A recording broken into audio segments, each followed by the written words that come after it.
So I'd like to double my income because I will earn $350,000 by midnight, December 31st, 2008 at 5 p.m. Specific. I'd like to become a millionaire. I will have a net worth of $1 million by midnight, December 31st, 2009 at 5 p.m. Like to lose weight and get fit. Might be I will weigh 190 pounds and complete a 10K run by December 30th, 2007.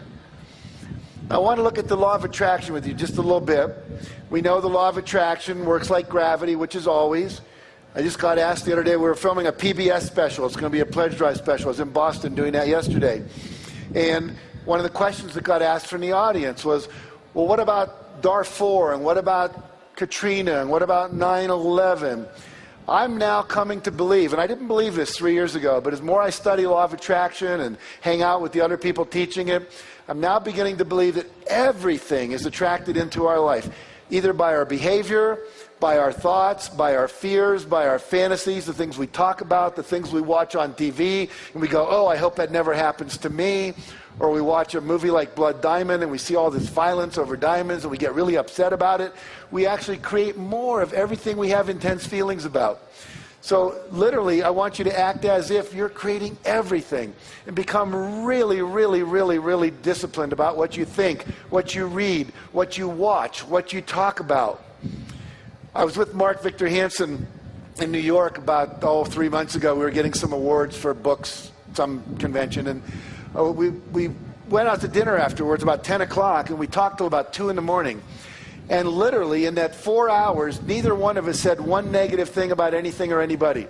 Mark told me the projects he was working on, and I went, that's fabulous. How can I help you? You need to meet this person. I just met that person. You guys need to network. It was all about how do we do it? Where do we do it? What's happening? What's good? What's good news? Mark was saying, wow, we can educate a kid in Africa for $120 a year. We can send him to college in Africa. I didn't know it was that cheap. You could do that. We talked about microloans. We talked about educating. We talked about some research that shows the fastest way to end hunger in the world is to educate young girls in rural villages. Who knew the research? But it's there.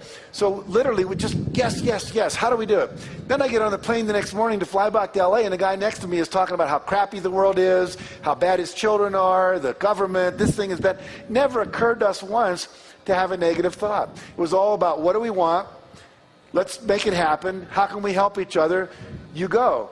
And so basically, that's what you want to be doing. Only focusing and talking about exactly what you want. When you talk about something's not working, all you're going to do is create more of it's not working. People come up to me and say, I've been doing the law of attraction for 3 months. I still don't have my car. It doesn't work.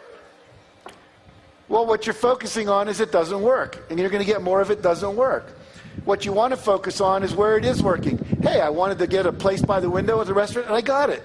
You know, some people keep what they call a manifestation journal. At the end of every day, what did I manifest? Well, how's it working? And what we know is what we focus on, what? It expands. And so you want to focus on only that which is what you want. Okay, whatever you think about, talk about, and fantasize about, or give your attention to, you're going to attract more of. So you really have to become deliberate and intentional. Now, 3 stages we talked about: ask, believe, and receive. So I want to move into the next section here in a moment. We're going to talk about believing, and we're talking about creating a vibrational match for that which you want into your life. You must always be feeling good.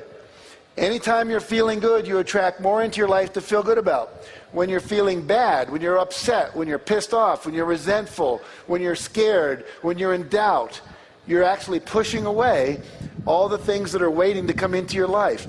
Most of what you want is kind of sitting out there in the parking lot waiting to come in, but when you're talking about negativity and you're criticizing other people, it's pushing it away. And the faster you can get over that, the faster you'll manifest stuff into your life. So the more we can be in gratitude and abundance. Let's talk about gratitude for a minute. When you watched the movie The Secret, you saw about the gratitude rock that Lee Brower uses in his life. John D. Martini never gets out of bed until he has a tear of gratitude. Sometimes he says, I'm in there for an hour, just focusing on what I'm grateful for, but until that tear comes out of my eye, I do not get out of bed. And John is a millionaire, probably 100 times over. Started out as a dyslexic kid. He was basically dying when this person took him under his wing and gave him an affirmation, which was something like to the effect of, I am a wise person, and everyone I touch is benefited by my wisdom. And now, John has read every book ever written by any Nobel laureate in any field in the last 10 years. And he's a genius at what he does. Whereas before they said, you got to drop out of school, you're ADD. And at 14, he dropped out of school. Gratitude. Rhonda Byrne, when she wrote the book, The Secret, she said, I didn't start to write until I had so much gratitude in my heart that I would have a tear come down my face. She said, as soon as I was in that space, my fingers were just flying. And the book, she wrote that book in like 3 weeks. 3 weeks, wrote a book that sold over 3.75 million copies because she was in the space to receive. Because when you're in a space of gratitude, you're saying, I accept that which has been given to me, I appreciate it, and what that does, it opens up a space for more to flow in. The word grace, we say we're under grace, the grace of God. The word gracias in Spanish, gratitude, it's all from the same root word. The more gratitude we have, the more grace we receive that flows through us out into the universe in terms of our creativity and drawing to us that which we want. Abundance and generosity. You want to be always giving as much as you can. Barbara talked about that hugely today. Be in a state of joy. I now teach that at least 1 hour a day you need to take for yourself and do the things that you most love to do. Right now I'm learning to play the piano, so that's what my hour is about. For my wife, it's the horse poop and petting our dog and our cats and all of that stuff. She loves it. She just does. For someone else, it's listening to Bach or Beethoven or listening to Bono or whatever it might be. For someone else, it's painting or gardening. I was doing a seminar up in Canada, and I was actually on a TV show up in Canada, and this woman stood up in the audience, and she said, I have a question. I said, great, what is it? She said, I haven't been happy for 7 years. You're talking about joy. I haven't experienced joy for 7 years. I said, what happened 7 years ago? She said, my husband died. I said, really? I said, what did you used to do that brought you joy before your husband died? She said, well, I used to paint. I used to garden. I used to play the piano. And I said, have you done any of that in the last 7 years? She says, no. I said, well, here, go home, and tonight I want you to play the piano. Tomorrow I want you to go out and garden, and next day I want you to buy some paints and paint something. Then I want you to write me a letter or give me a phone call, and I gave her my card. And about a week later I got a call, and she said, I can't tell you how happy I am. Happiness partly comes from doing things that make you happy. And for some reason, most of us spend our time doing the things we think we should do, and we don't go out and do the things that make us happy. So literally make a discipline of doing the things that bring you joy. It's like having a joy diet. And basically, if you can get into joy all the time, like Mother Teresa was, or the Dalai Lama is, or Mark Victor Hansen is 90% of the time, and I am 90% of the time, then things just start flowing into your life at a magical rate. Okay, forgiveness is another big piece. You must forgive, because anytime you're holding resentment, you're not in joy, you're not in love, you're not in inner peace. You have to let go and release. And there are all kinds of powerful processes. John Gray wrote a book about the total truth process. If you can feel it, you can heal it. There's a book on letting go on forgiveness by Jerry Jampolsky. I mean, there's many, many techniques out there. Find one and use it. The emotional freedom technique, the 5-minute phobia cure. There's a ton of technology that can, in like 5 minutes, you can get rid of a phobia. In 5 minutes, you can get rid of a negative belief, just tapping on certain meridian points. Things that we teach in our seminars, you can go into in greater depth. Be in a state of love. Always expect the positive. Always expect the positive. I basically gave Mark a little feedback. I mean, I think everything he said this morning, but once he said, oh, I don't think Al Gore will ever get 2.5 million people to watch that TV show. I said, Mark, that's a negative thought. Expect the positive. If you don't expect it, it won't happen. So you want to always be in that state of expecting that it's going to show up. Expecting it. I mean, how many of you would call Domino's Pizza, order your pizza, and then call them back and go, are you guys really going to bring it over? You sure? You're not kidding me? Yeah, you really do that. Okay. You know, if you did that 3 or 4 times, they'd put your number on caller ID and they wouldn't take your call anymore. And yet we do that with the universe all the time. I'd like a Porsche. Oh, but I can't afford it. I'd like a Porsche, but, whatever.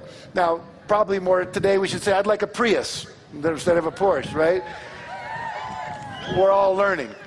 Some of the things we've been trained to want aren't really the best things for us. And we have to learn some new stuff around that.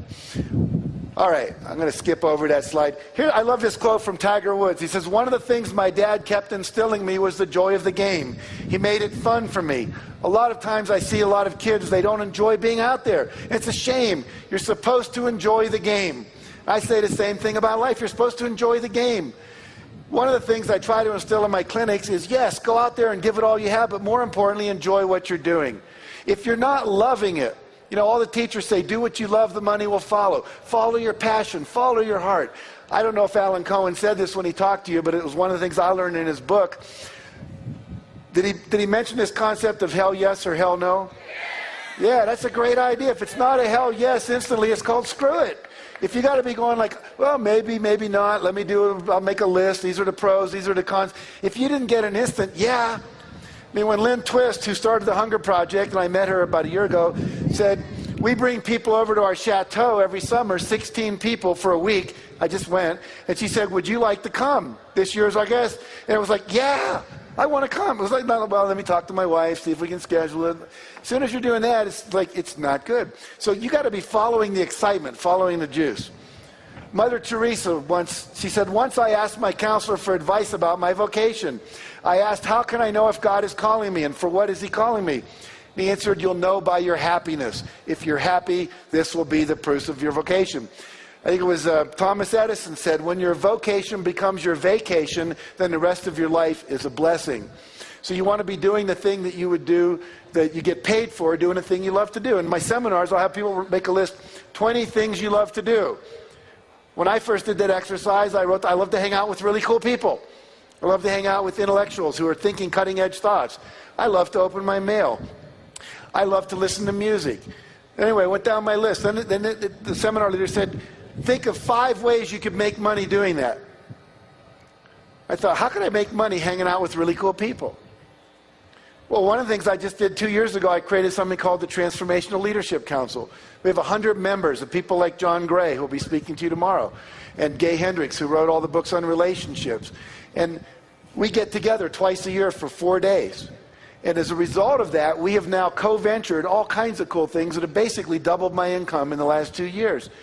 And I'm hanging out with cool people. I'm making money doing the things I thought used to be what you got to do when you weren't working. So you want to keep following that passion. Now, law of attraction says believe. You got to believe it's possible. Trust your internal guidance system. We've talked about that. I want to share with you a story about a guy named Cliff Young. Cliff Young was 61 years old when he showed up at the beginning of a long-distance race in Australia. The race was 875 kilometers. That's about 650 miles. He was wearing overalls. He was wearing construction boots. All the other guys were 25 or 30. They're all in their Adidas, Nike, Puma, Asics running gear. He looks like an old farmer. He actually had galoshes on over his boots, he says, in case of rain. They said, have you ever run a long-distance race before? He said, no. I said, well, why do you think you can do this? Have you ever run a marathon? I mean, this is like 6.5 days. He said, no, but I'm a farmer, and I have to chase my sheep around, and sometimes I have trouble, and I have to chase them for 2 or 3 days, and I don't seem to get tired. I think I can do it. He said, why don't you start with a shorter race? He said, well, this was the only days that were free on my schedule when it was a race scheduled. I said, okay. So all the racers, the gun goes off, and they all take off, and they're really running fast. And Cliff's running like this. They called it the Cliff Young Shuffle. Now, Cliff had an advantage nobody knew about. Cliff had never talked to a coach. He'd never talked to an elite distance runner. He'd never read Runner's World magazine. He never read a book on long distance running. He didn't know that when you do a long distance race, you run for 18 hours, sleep for 6. Run for 18, sleep for 6. Run for 18, sleep for 6. So he was running so slow, when he got up to the part where everyone was gone to bed, they were all asleep. No one told him to stop and go to bed. So he just kept running on by. He ran nonstop for 5.5 days and broke the record by 12 hours.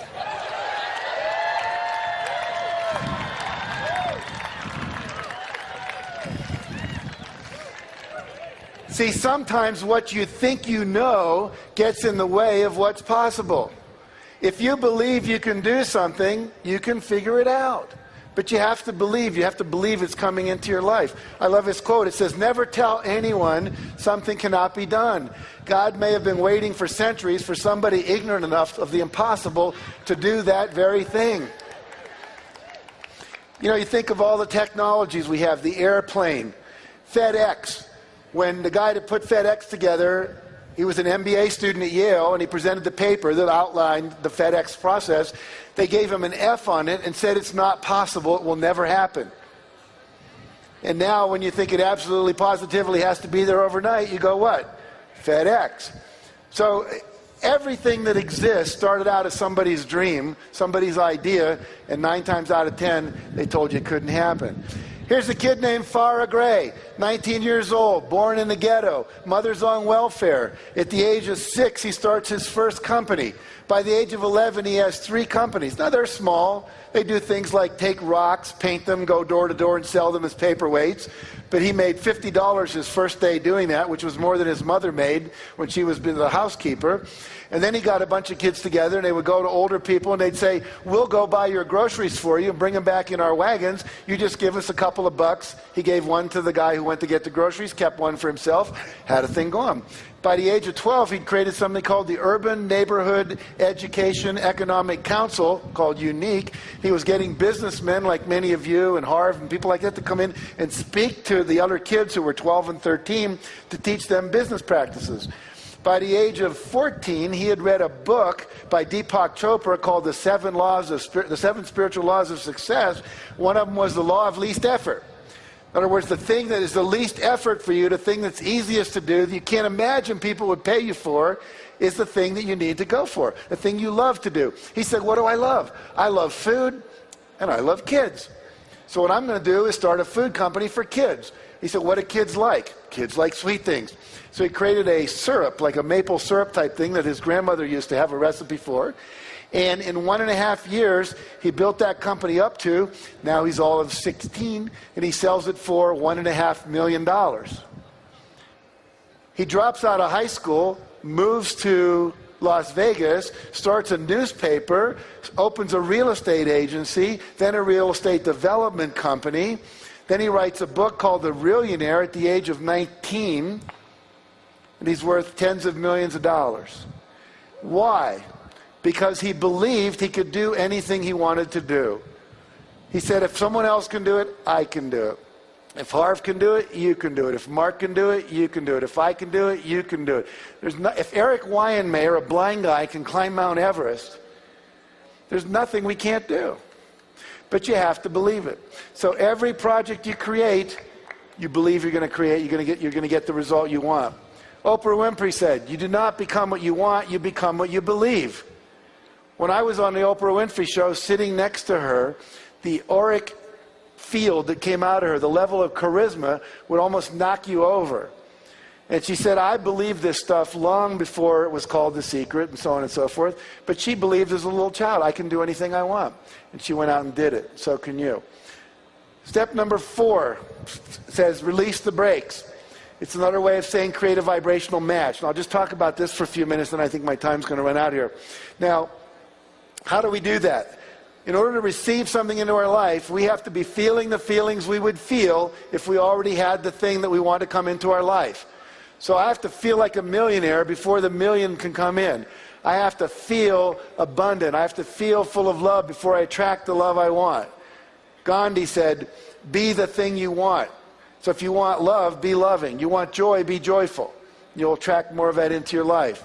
So I'm going to teach you 4 quick techniques. Most of you know these, but ask yourself, am I doing them?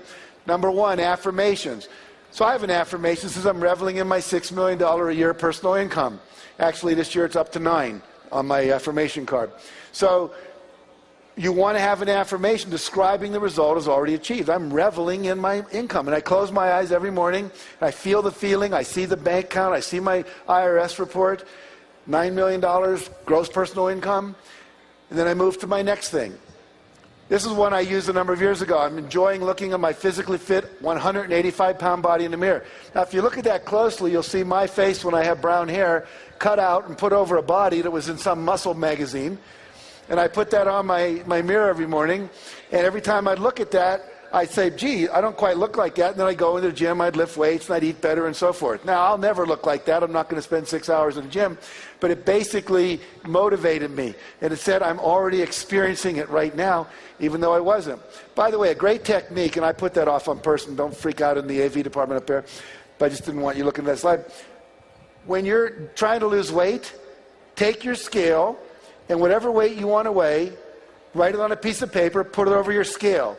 So every time you step on your scale, you go, oh, far out, 185. This is cool. Because see what happens, you step on there and go, shit, 220 pounds, that sucks. And what are you going to attract when you have that? You're going to attract 220 pounds, and that sucks. See? So you're basically fooling yourself. You're programming your unconscious to create the 185 or the 115 or whatever you want. When Mark and I were writing Chicken Soup for the Soul, people would say, what are you doing? We're writing a best-selling book. We never said we're writing a book. We're writing a best-selling book. And then it changed to we're happily celebrating the sale of 1.5 million copies of Chicken Soup for the Soul. One I have right now is I'm sharing my open, loving heart and deep spiritual wisdom with everyone I meet. You want affirmations for every aspect of your vision, and this is one of mine. So, you state your desired outcome as if it's already happening, feel the feeling, and then you got it. I'm happily driving my new BMW down the highway. I love this idea. You go to the dealership, you take your camera, you sit in the car, you look out the window, and you say, take my picture. I'll be back to buy this in a month or two. Then you take that picture home, blow it up, 8 by 10, 14 by 10, put it on your refrigerator, make it your screensaver, and then it just keeps coming into your consciousness. That's my car, that's my car, that's my car. I did that. I wanted an Audi one year, and about 3 months after I started, a friend of mine came who actually owned an Audi, and he said, I'm going to Europe for 6 months. I don't want my car to sit because it needs to run. Would you be willing to use my car for the next 6 months? Sure, why not? It's a great car. I didn't have to pay for it.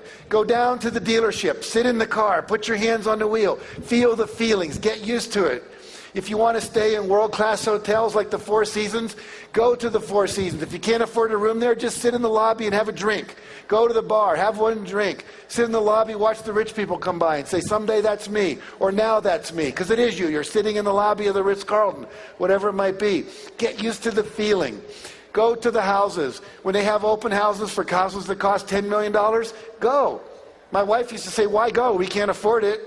I say, yes, we will be able to. And now I live in a $6.5 million estate. So the point is, you want to get used to the feeling. You don't want to feel uncomfortable. Have you ever been to Rodeo Drive and gone into some of the stores where men's shirts start at like $450? The suits are like $2,000 and up. And you walk in and you go, I don't belong in here. It's almost like they're going to ask you for your Platinum American Express card and you won't have one and they're going to throw you out like you're a homeless person. The truth is, go in there, try on the shirts, try on the suits. Before we could afford it, we went into Armani. My wife tried on these suits. She looked incredible. I went, honey, that's you. And she said, I know. And now we can afford them. We couldn't afford them back then. But now we can. So get into the feeling of it. All right, create vision board. How many of you have a vision board or a wish book? Okay. Here's one, a friend of mine, Rick Kinman. It's got all this stuff on it. Here's this. I love this one. Someone just sent me this. This was a woman who was single. She wanted to be married, and she wanted to get married in Greece. And you see the pictures she had on her vision board. And then she sends me this. 6 months after she made the vision board, she met a guy, he proposed, they got married, and they did it in Greece. Came out of the blue. Mark wrote a book called Out of the Blue. It will come out of the blue. Here's some of the things on my vision board. And there's a picture of Oprah, and I was on her show, millions of dollars. I'm working on that body on the left-hand side. And more flexibility, getting more sleep. I want to go to the Taj Mahal in India and do some more meditation. Picture of my wife and I enjoyed my mortgage paid in full and so forth and so on. And then I ran across this really cool thing on YouTube. You might want to write this down. There's a guy named Malcolm Cohan, C-O-H-A-N. And he has a thing called Think It's So. You just go to YouTube and type in Think It's So. And what he's done now, he's created a proprietary software package where you can take your pictures from Google and all these places, and you put them into this package, and then what it does, it becomes a screensaver that pops up on your screen and works like a PowerPoint presentation that just keeps rotating by. So Think It's So, Malcolm Cohen, C-O-H-A-N. He's an Australian. And once I learned that, what I did, these are just some of the pictures that are in my screensaver now. This one says, I'm feeling exhilarated talking to audiences of 5,000 people or more. I've talked to audiences of 5,000 people or more 10 times in the last 3 months, including 17,500 screaming women at Arbonne. Amazing. A lot of fun. I'm enjoying celebrating total sales of 5 million copies of the Success Principles book and DVD. We are celebrating having sold more than 1 billion copies of Chicken Soup for the Soul books, and we had a person mock up Time magazine cover for us. I'm thrilled to be working with people in positions of power to create a better world.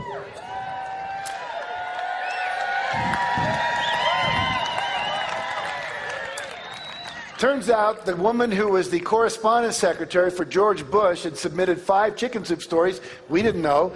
And she comes and says, I'm about to quit and go do another thing. You want to have dinner at the lunch at the White House?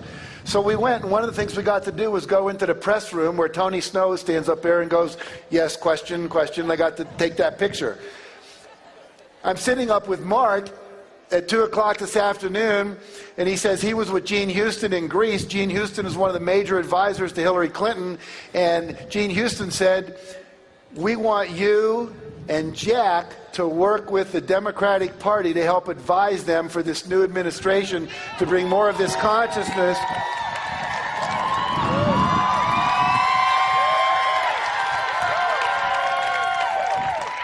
So that was in my dream board, my vision board, my screensaver. I put that in 3 months ago, and now we're getting an invitation to play. I'm enjoying playing golf on 12 world-class golf courses around the world. We just played in southern France on one of them, joyously receiving 26 relaxing massages in 2007, and so on. Third thing, visualization every single day. Now let me tell you a principle here that's critical. It's called the 30-day principle. Research was done at NASA. They had astronauts wear concave lens goggles for 30 days. Concave lens goggles make your world appear upside down. Imagine 24 hours a day for 30 days, everything's upside down. You're trying to negotiate the stairs, your soup, which looks up there, you got to reach down here to eat it. They did this to see if they would become nauseous, if they would lose their ability to focus, if they would become hostile. How would they relate to being in outer space when there was no gravity? That was basically the experiment. What they found that they didn't expect to find was that 25 to 30 days into it, every one of the astronauts, their brain flipped the image right side up again. Even though the image was coming in upside down, their brain flipped it right side up. What the neuroscientists tell us is it takes 25 to 30 days to create a new neural pathway in your brain. It takes 25 to 30 days to lock in a new belief system. It takes 25 to 30 days to lock in a new habit pattern. It takes 25 to 30 days to have your visualization and affirmation start to change the whole way your brain perceives the world. See, your perception is part of what's controlling your reality. Right now, you're not aware of what you're feeling in your right foot, but as soon as I say right foot, you're aware of it.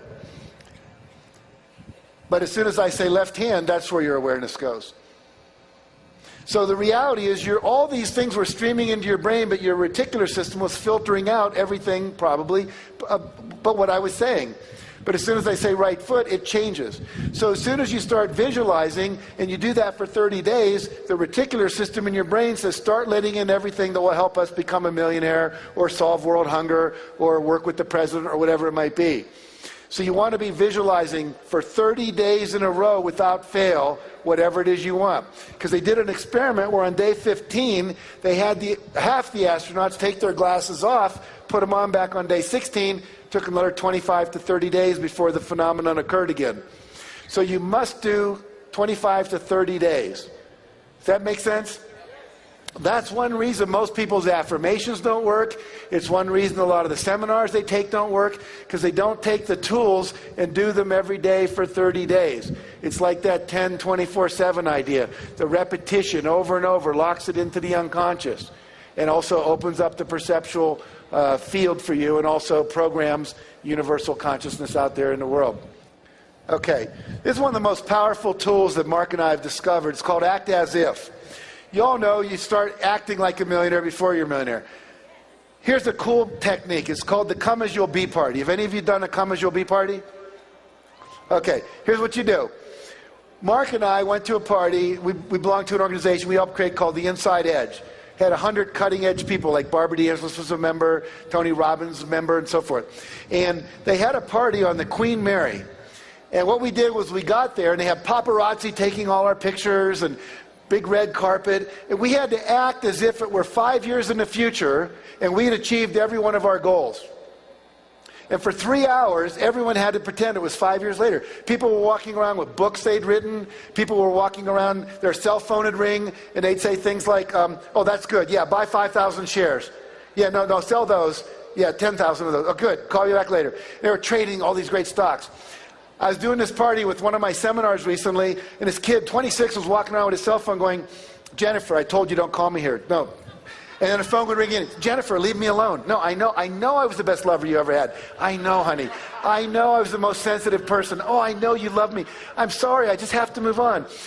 Finally, by the end of the evening, he takes one more call. He goes, J-Lo, leave me alone. I'm sick of it. You know? And people were showing us pictures of the boats they owned and the Argentinian ranches they'd bought and the camps they'd set up for homeless children and on and on and on. Now, if you do that for 2 or 3 hours and just stay in that space, that's the most powerful act as if we've ever figured out how to make happen. Go home. If you buy my book, I think it's chapter 11. It's called Act As If. There's a whole section on how to create a Come As You'll Be party. There's an invitation in there you can mock up and send out to people. But really do that. It's one of the most powerful things you can ever do. Now, let me move this toward closure here. I just want to talk about one last thing. Let me find it for you real quick here. One of the principles that we work with is if you want to learn, you've got to stay motivated with the masters. You know, Harv talked about the masters. And so principle number 8 in my system is stay motivated with the masters. And there's a lot of ways to do that. You come to sessions like this. You take the Peak Performance, ultimate seminar package, whatever. You keep being exposed to masterful ideas and masterful people. Shared that cartoon with you. Here's a guy named Jeff Arch. How many of you know who Jeff Arch is? See, most of you have never heard of Jeff Arch, but you will know him in a second. Jeff Arch, one day, was sitting there, and he was miserable. His life sucked. And he said, I'm watching these infomercials on TV, and I'm seeing all these people talk about the money they make, and I've always thought